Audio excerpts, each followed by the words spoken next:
안녕하세요. 오늘 저희가 함께 분석해 볼 자료는 리드 APBD 플러스 C 시험 준비 자료 묶음입니다. 네, 특히 많은 수험생분들이 가장 까다로워하시는 파트죠. 에너지 앤드 애트모스피어, 바로 이 EA 카테고리에 대한 자료를 보내주셨는데요. 그렇죠. 이 부분이 좀 어렵죠. 그 중에서도 점수랑 직결되지만 서로 헷갈리기 쉬운 두 가지 핵심 크레딧, 리뉴어블 에너지 프로덕션하고 그린 파워 앤 카본 업셋, 이걸 집중적으로 파헤쳐달라는 미션을 주셨어요. 네, 시험 준비하시는 분들께는 정말 중요한 주제입니다. 둘 다 재생에너지라는 키워드를 공유하고 있어서 얼핏 보면 비슷해 보이거든요. 맞아요. 하지만 사실은 그 철학부터 점수를 따는 방법까지 완전히 다른 크레딧이라서요. 이 둘을 명확하게 구분하지 못하면 시험에서 함정에 빠지기 아주 쉽습니다. 네. 하나는 우리 건물에서 직접 에너지를 생산하는 컨셉이고, 다른 하나는 시장에서 녹색 에너지를 구매해서 쓰는 컨셉이라는 그 근본적인 차이가 있죠. 정확합니다. 오늘 이 시간을 통해 당신이 시험장에서 마주칠 문제들을 완벽하게 대비할 수 있도록 두 크레딧의 핵심적인 차이점과 점수 계산법, 그리고 꼭 외워야 할 숫자들까지 명확하게 정리해드리겠습니다. 자, 그럼 바로 시작해볼까요? 좋습니다. 좋습니다. 첫 번째로 다룰 크레딧은 건물 부지 안에서 직접 클린 에너지를 만들어 쓰는 거죠. EA 크레딧, 리뉴어블 에너지 프로덕션입니다. 일단 이름만 들어도 의도는 명확해 보여요. 당연히 화석연료 사용을 줄이자는 거겠죠? 정확해요. 리드 가이드에 명시된 공식적인 의도, 인텐트는 화석 연료 에너지와 관련된 환경적, 경제적 피해를 줄이기 위해 재생에너지의 자체 공급, 즉 셀프 서플라이를 늘리는 것입니다. 아, 셀프 서플라이. 네, 여기서 가장 중요한 키워드는 바로 자체 공급이에요. 남의 것을 사오는 게 아니라 우리 스스로 만들어 쓴다는 개념이 이 크레딧의 심장이라고 할 수 있죠. 자체 공급이 핵심이군요. 알겠습니다. 그럼 시험 합격을 위해 가장 먼저 알아야 할 것, 바로 점수 계산법부터 짚어주시죠. 자료에 보니까 공식이 하나 있던데 이게 좀 복잡해 보이더라고요. 네, 이 공식은 반드시 통째로 외워두셔야 해요. 공식은 이렇습니다. 퍼센트 재생에너지는 건물의 연간 총 에너지 비용분의 재생에너지 시스템이 생산한 에너지의 등가 비용. 여기서 중요한 포인트가 있어요. 에너지 양이 아니라 에너지 비용을 기준으로 비율을 계산한다는 점이에요. 잠깐만요. 그 부분이 좀 의외네요. 보통은 생산한 에너지 양, 그러니까 킬로와트로 계산할 것 같은데 왜 굳이 비용으로 계산하는 거죠? 특별한 이유가 있나요? 아주 좋은 질문이에요. 그 이유는 에너지원마다 비용이 다르기 때문이에요. 예를 들어 전기요금하고 가스요금이 다르잖아요. 아, 그렇죠. 만약 건물이 전기와 가스를 둘 다 쓴다면 단순히 에너지 양으로만 계산하면 총 에너지 사용량을 정확하게 반영하기 어려워요. 그래서 리드에서는 모든 에너지원을 비용이라는 단일 기준으로 환산해서 재생에너지 생산량이 전체 에너지 비용의 몇 퍼센트를 대체했는지를 평가하는 거죠.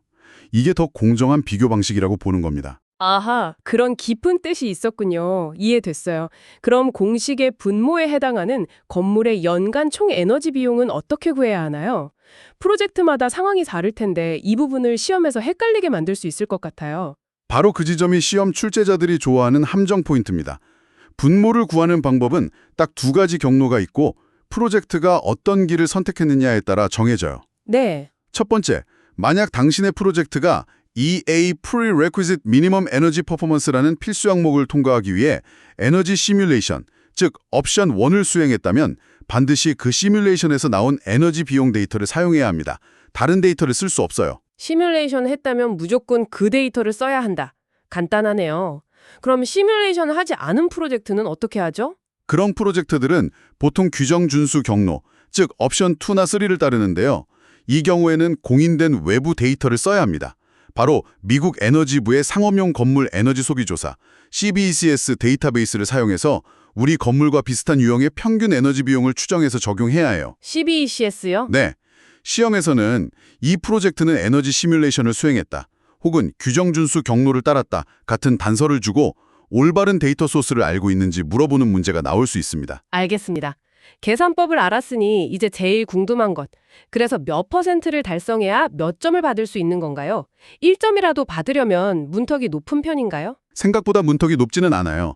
점수 기준은 다음과 같습니다. 총 에너지 비용의 1%를 재생에너지로 감당하면 1점. 1%에 1점. 네.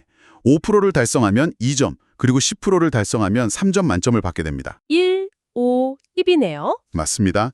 다만 이건 일반적인 상업용 건물 기준이고요. 만약 당신이 코어 앤 쉘 유형의 프로젝트를 다룬다면 기준이 1%, 3%, 5%로 조금 더 낮아진다는 점도 참고로 알아두시면 좋습니다. 1, 5, 10%에 각각 1, 2, 3점이군요. 좋습니다. 그런데 여기서 또 중요한 게 어떤 에너지가 재생에너지로 인정되고 어떤 건 안 되는지를 구분하는 문제도 자주 나온다고 들었어요. 네, 태양광이나 풍력은 당연히 될 것 같은데 헷갈리는 것들이 있을 것 같아요. 네, 아주 중요한 포인트고 여기서 오답이 많이 나옵니다. 명확하게 암기해야 해요. 먼저 인정되는 시스템, 일러지블 시스템에는 익숙한 것들이 많아요. 포토볼테익, 즉 태양광, 솔라 서멀, 태양열, 윈드, 풍력이 대표적이고요. 네. 또 바이오퓨엘도 인정되는데 단서 조항이 있어요. 도시의 고형 폐기물을 태우거나 방부제 같은 화학 처리가 된 목재를 쓰는 건 안 됩니다. 아, 그런 제한이 있군요. 수력이나 지열 같은 것도 있지 않나요? 그런 건 어떻게 되죠? 물론 포함됩니다. 로우 임팩트 하이드로일렉트로시티, 저영향 수력, 웨이브 앤 타이들 에너지, 파력 및 조력, 그리고 지오서멀 에너지, 지열고 엘리지블 시스템즈에 해당해요. 네. 그런데 바로 그 지열 에너지에서 리드 시험의 가장 유명한 함정 중 하나가 등장합니다. 함정이요? 어떤 거죠? 바로 그라운드 소스 히트 펌프, 우리말로 지열 히트 펌프는 이 크레딧에서 인정되지 않는다는 점이에요. 정말요? 저는 지열 히트 펌프가 당연히 포함될 거라고 생각했어요. 이름에도 지열이 들어가는데 왜 안 되는 거죠? 그렇죠. 와, 이거 시험에서 수많은 수험생들이 빠질 함정이겠네요. 그렇죠.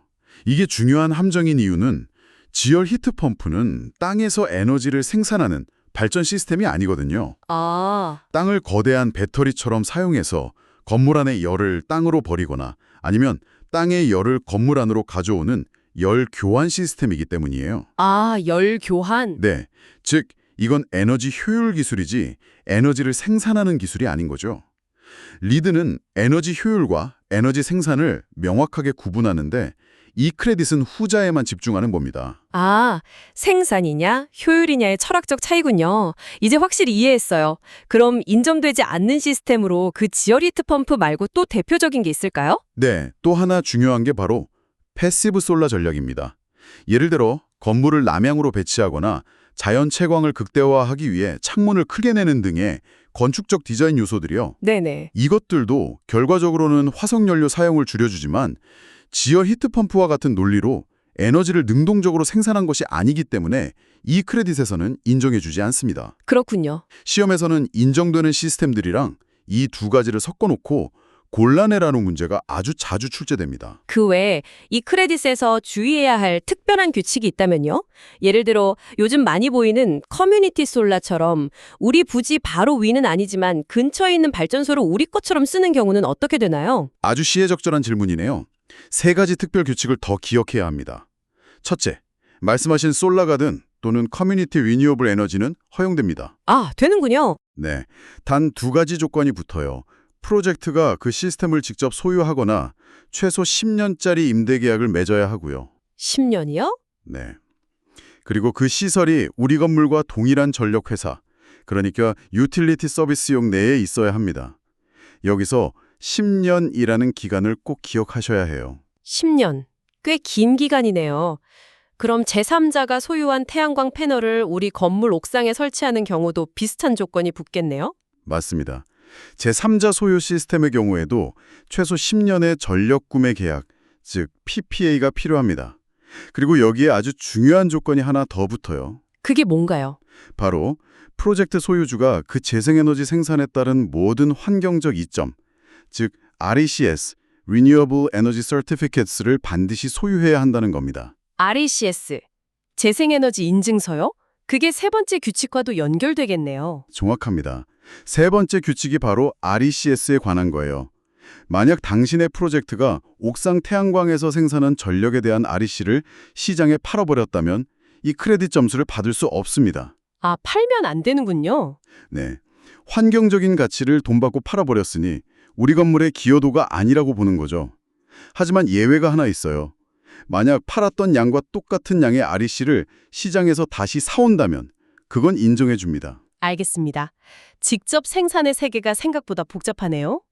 자, 그럼 이제 시나리오로 바꿔보죠.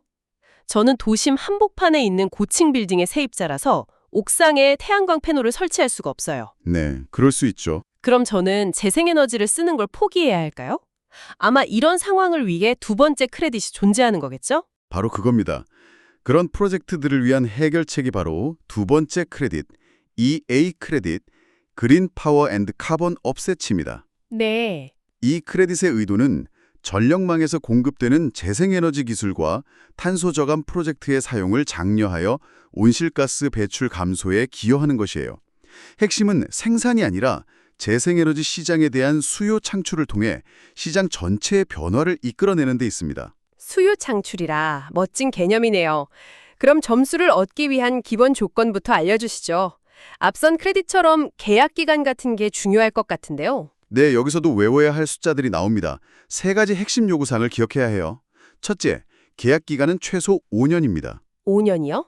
아까는 10년이었는데 이건 5년이네요. 맞습니다. 앞서 리뉴어블 에너지 프로덕션에서 커뮤니티 솔라 계약 기간이 10년이었던 것과 헷갈리면 안 돼요. 둘째, 우리가 구매하는 에너지는 2005년 1월 1일 이후에 가동된 신규 재생 에너지 자원에서 생산된 것이어야 합니다. 아, 새로운 에너지원이어야 하는군요. 네, 오래된 수력 발전소 같은 건 안 된다는 거죠. 5년 계약 그리고 새로운 에너지원. 알겠습니다. 점수는 어떻게 되나요? 점수 기준은 아주 간단해요. 프로젝트의 총 연간 에너지 소비량의 50%에 해당하는 양을 녹색 전력 등으로 구매하면 1점, 50%에 1점. 그리고 100%를 구매하면 2점, 만점을 받습니다. 5년 계약에 50%는 1점, 100%는 2점이군요. 자, 이 크레딧에서 제가 공부하면서 가장 헷갈렸던 부분이 바로 그린 파워, REG, 그리고 카본 옵셋스 이 세 가지의 차이점이었어요. 아, 그렇죠. 용어도 비슷하고 다 돈 주고 사는 거라 뭐가 다른 건지 명확하게 와닿지 않더라고요. 이건 시험에 무조건 나올 것 같은데요? 이것을 이해하는 게 이 크레딧의 가장 중요한 핵심입니다. 제가 명확하게 구분해 드릴게요. 먼저 그린 파워와 RECS는 한 묶음으로 생각하시면 편해요. 네. 둘 다 반드시 그린 이에너지라는 공신력 있는 기관의 인증 또는 그와 동등한 인증을 받아야 하고요. 그리고 가장 중요한 것은 이 둘은 오직 스코프2 배출량에 대해서만 사용할 수 있다는 점입니다. 스코프2 배출량이요? 그게 구체적으로 뭔가요? 스코프1도 있는 것 같은데. 스코프2는 구매해서 사용하는 에너지로부터 발생하는 간접 배출을 의미해요. 가장 대표적인 게 바로 우리가 한전에서 사서 쓰는 전기죠. 아, 전기. 반면 스코프1은 우리 건물 부지 내에서 직접 연료를 태워서 발생하는 직접 배출을 말해요. 예를 들어 건물 난방을 위해 보일러에서 천연가스를 직접 태우거나 비상발전기에서 경유를 태우는 경우가 여기에 해당합니다. 아하. 그럼 RECS는 오직 전기에만 쓸 수 있고 우리가 직접 태우는 가스나 기름에는 쓸 수 없다는 말씀이시군요. 정확합니다. 시험에서 이 건물은 천연가스를 사용하여 난방을 한다. 이로 인한 온실가스 배출을 상쇄하기 위해 RECS를 구매했다. 와 같은 보기가 나온다면 그건 틀린 겁니다. 와. RECS로는 스코프1 배출을 절대 상쇄할 수 없어요. 이 부분이 출제자들이 가장 좋아하는 함정 중 하나입니다. 제가 컨설팅했던 한 프로젝트 팀이 이걸 몰라서 크레딧 점수를 놓칠 뻔한 적도 있어요. 정말 흔한 실수죠. 와, 이건 정말 중요한 정보네요. 그럼 카본 오프셋은 뭐가 다른 건가요? 이걸로 스코프1을 해결할 수 있는 건가요? 바로 그겁니다. 카본 옵셋은 그린이 클라이밋이라는 인증을 받아야 하고요. 결정적으로 스코프1과 스코프2 배출량 모두를 상쇄할 수 있는 만능키 같은 존재입니다. 아, 맞는 키. 네. 따라서 앞서 말씀드린 천연가스, 경유 등 현장에서 직접 사용하는 화석연료로 인한 스코프1 배출량은 오직 카본 옵셋을 통해서만 상쇄가 가능해요. 이제야 퍼즐이 맞춰지는 기분이네요. 정리해보자면 전기, 즉 스코프2는 RECS나 카본 옵셋 둘 중 아무거나 사도 되지만 가스나 기름 같은 스코프1은 반드시 카본 옵셋을 사야만 한다. 이 말씀이시죠? 완벽하게 이해하셨어요. 그게 이 크레딧의 핵심입니다.